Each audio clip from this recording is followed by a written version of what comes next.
Hello, everyone. Good afternoon. Good evening. My name is Courtney Chase. I am with Genentech, and I'm excited to welcome you all to our fourth Real Talk panel discussion, but our first one on SMA My Way live Instagram. We really appreciate you all taking time to be here and appreciate your time. SMA My Way is created for the community, by the community, to support all people that are impacted by SMA.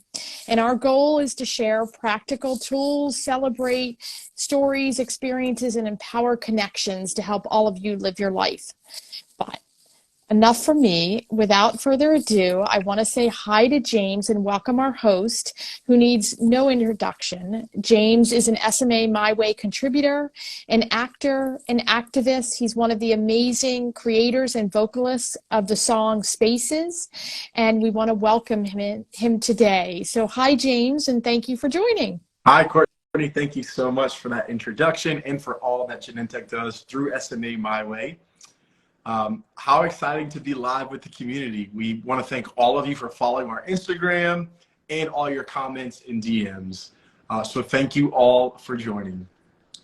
So I'd like to welcome my fellow SMA My Way contributors and friends to the discussion. First up, Brianna. Brianna is a passionate writer and fierce advocate for our spinal muscular atrophy community. And this is our second panel together. You can watch our first panel together on smamyway.com.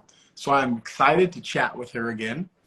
Next, we have our newest SMA My Way contributor, who is an actress and model. And you may recall her rolling the runway, representing our community in the Double Take fashion show in NYC. And you can watch highlights of that on the website too. Hi, Slauson. Hey, James. Tonight, we're going to discuss and celebrate something important to all of us: connections. Connections in our lives, in our community, and how great it is we get to do that live with all of you. So let's get to it. For me, I find connecting is easiest around things I am passionate about. I'm passionate about creating music. I realized I was passionate about it around the age of 5, and it really allows me to express my feelings easily, and it makes me feel connected to people and the world. I also really love learning about anything related to music. Brianna, what about you?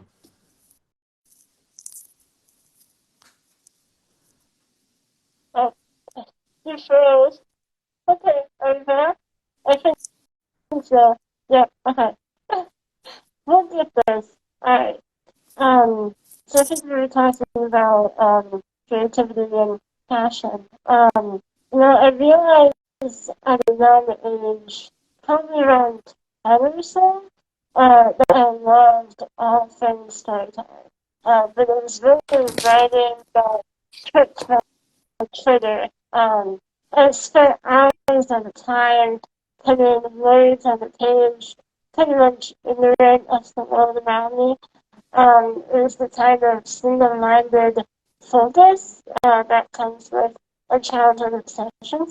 But it wasn't until I became a teenager that I realized that as much as I wanted and I loved writing, it was the possibility of seeing myself reflected in the stories that I loved that excited me. I didn't just want to write books.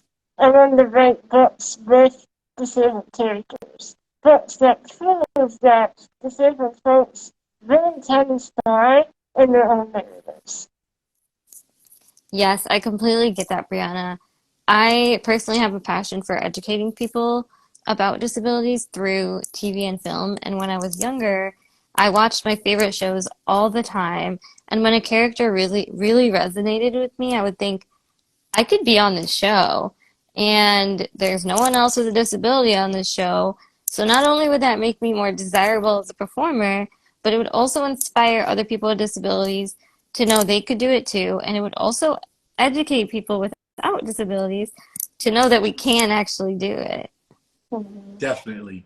And seeing ourselves represented makes a difference. It's a huge difference that it makes. Of course, we could be represented much more. What pushes you to continue to express those passions and live life your way?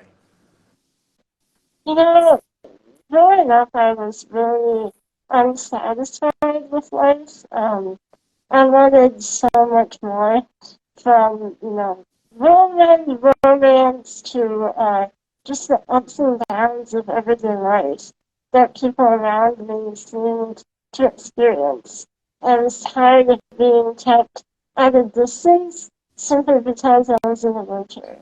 That dissatisfaction pushes me to this day, even when times are tough, because I know that more is possible, but I have to be willing to pursue it and to express myself in such a way that other people are encouraged to do the same.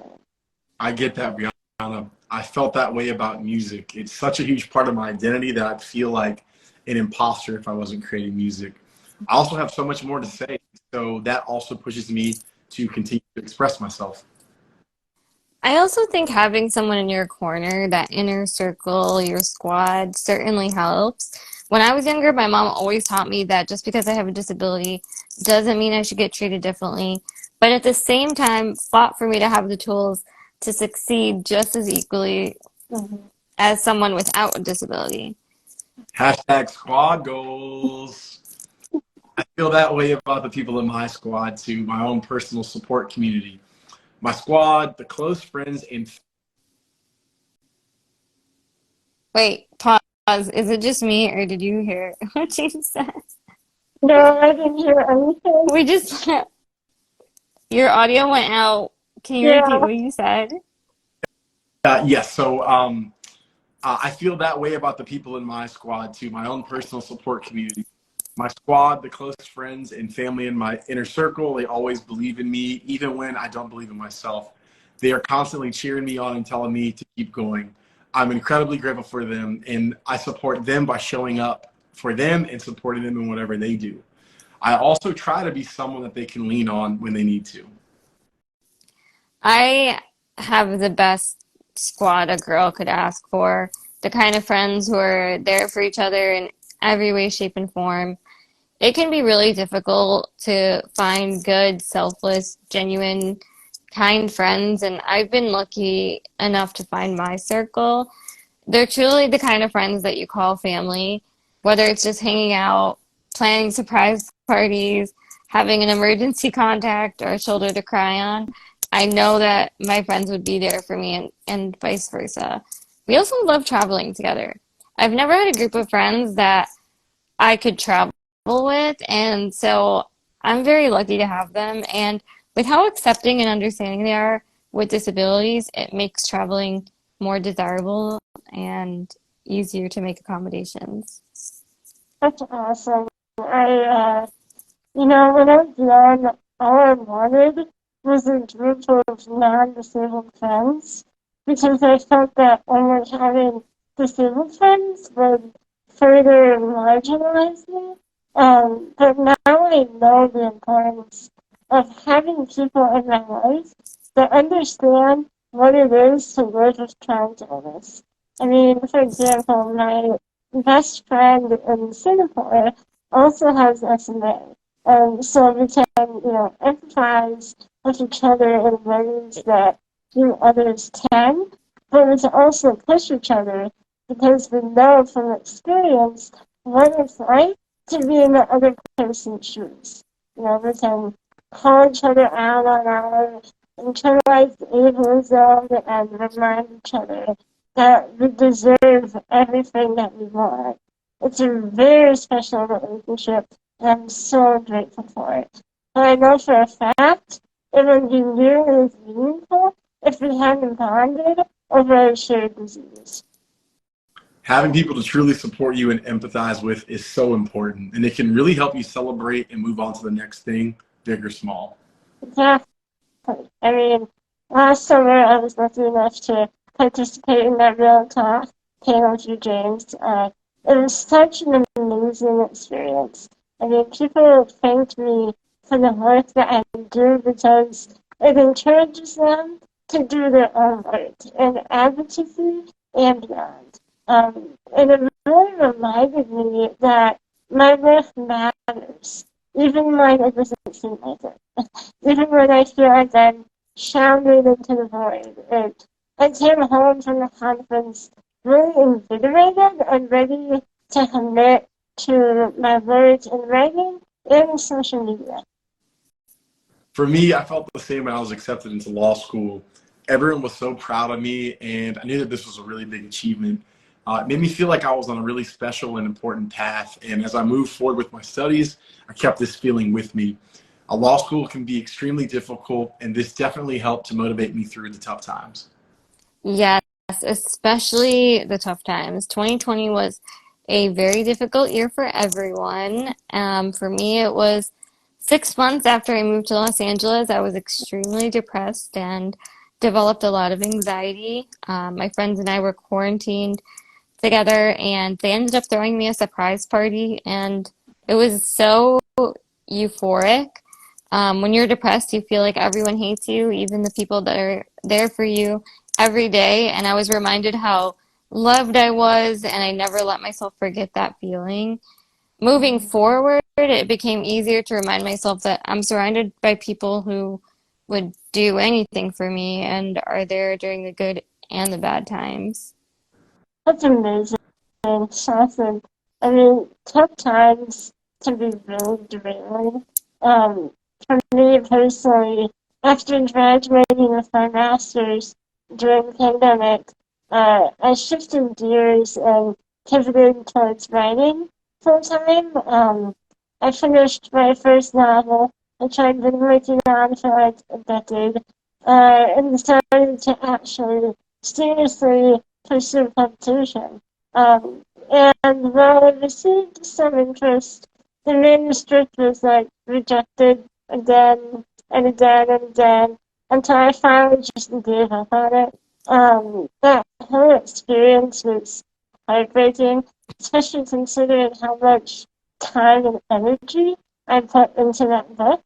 But after a couple months, I returned to writing and ended up writing what I consider to be my best work yet. And so the failure was hard to swallow, and it encouraged me to dig deep and focus on becoming the best writer. Yes, I auditioned for a role in a TV series once and thought the audition went really well. I really wanted the role badly, and it was for someone with a disability, and I didn't get it. And there are many roles that I don't get, and it's always hard to be rejected and stay motivated. I persevere because it's my dream to act and create art. And I won't give up on my dreams. I tell myself eventually that I will get the roles I want if I stay in the game, and that the rejection is a part of the process, but it has no bearing on who I am. Sometimes those rejections and challenges really help clarify your next steps. The very first commercial I booked in LA had an inaccessible wardrobe fitting location, even though they specifically were looking for a person with a disability as talent. I ended up having to do my wardrobe fitting on the sidewalk, and it helped me figure out a list of things that I need to address before accepting or getting on future sets. Good for you. And it sounds like you found the victory in that one. I hope you celebrated. I try to, buy a pair of shoes or celebrate the victories by treating myself to a meal out. I'm usually on to the next thing, and I don't really stop to appreciate the victories. So doing those little things does help me to pause, celebrate, and acknowledge the victories. Me and my roommate are huge foodies. For big wins, we always go out to eat. Right now, we're on a Korean barbecue kick. We definitely acknowledge our small wins too, though. It could be as small as buying a coffee or just talking about something that made us happy. As cheesy as it sounds, I turn to social media to celebrate. I love it when people are honest and authentic about their lives online. As it reminds me that no one's journey looks the same. I want to encourage people by sharing both the highs and lows because you can't have one without the other. Speaking of social media, thanks again for being here, everyone. And since we have touched on it a little bit, I think we can't avoid social media playing a part in representing who we are in the world. Social media allows us to share things about ourselves. For me, it allows me to share things about myself with people who may otherwise not see them. And it allows me to be seen and connect with people who I don't know, who may be looking for someone with my skills. It allows me to highlight the parts of myself and share them with a large audience. It acts as a filter, and I can share or not share what I want. Plus, for me anyway, social media helps me meet other people within the comfort of my own home, which is huge. I mean, as much as I love going on adventures, SMA often prevents me from traveling or socializing due to fatigue or concerns about getting sick.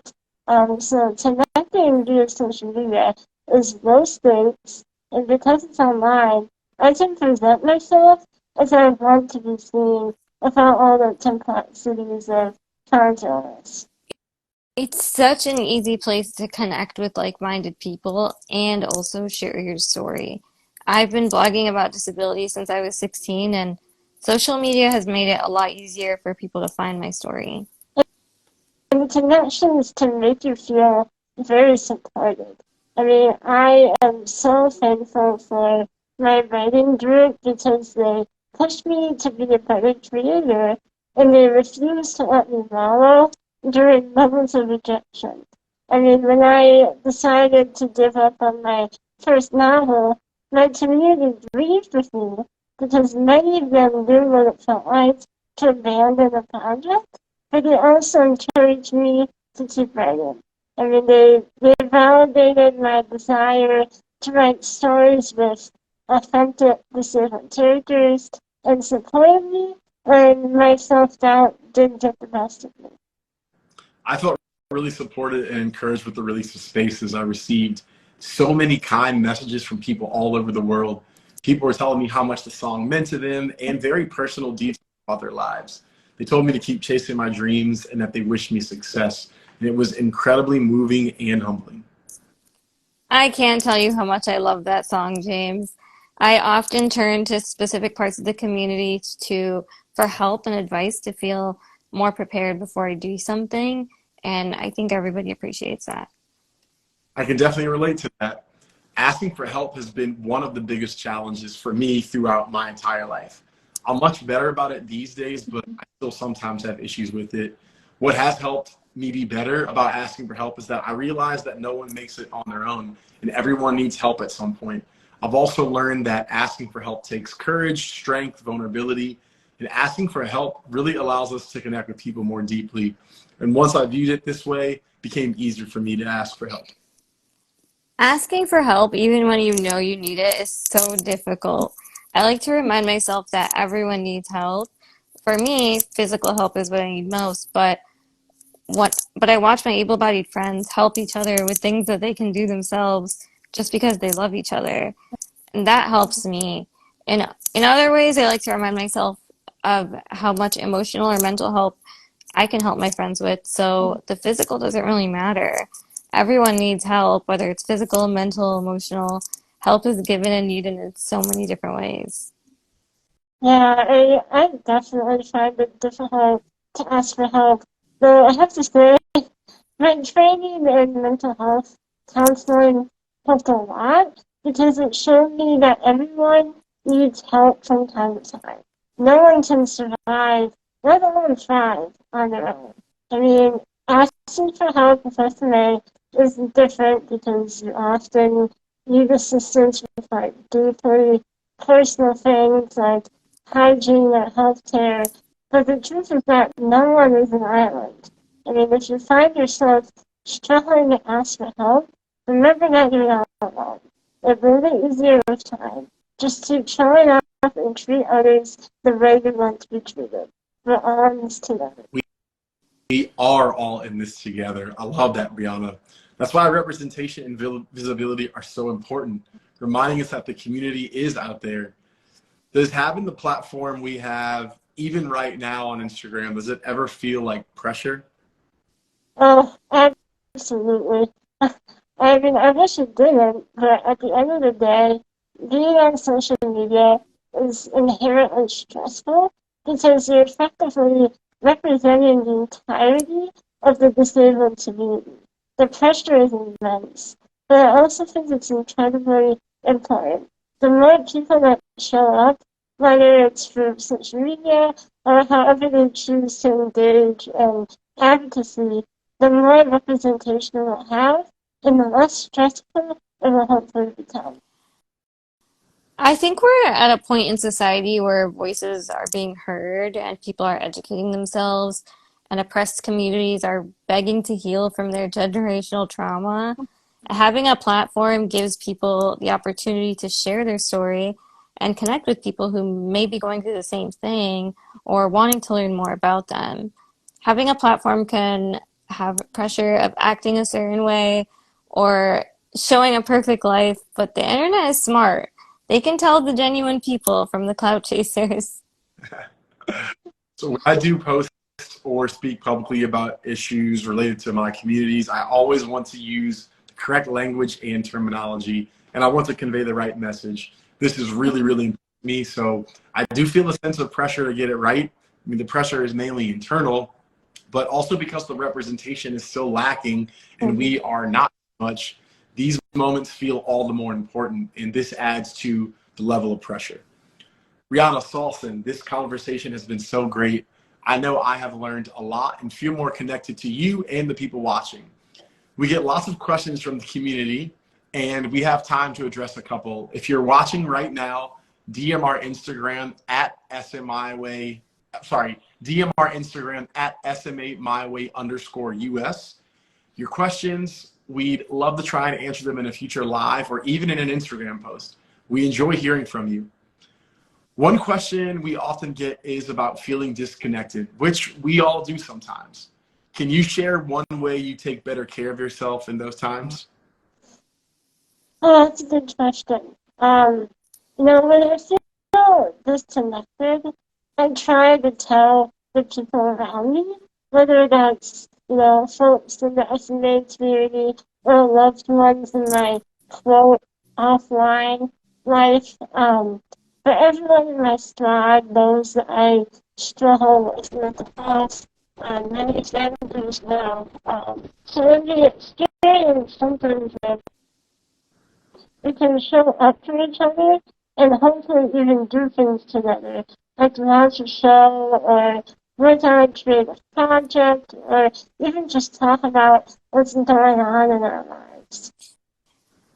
I like to remind myself of what my goals are and what I can do in that moment to get closer to my goals, or find people going through the same thing, whether it's looking for events or talking to people with disabilities through online forums.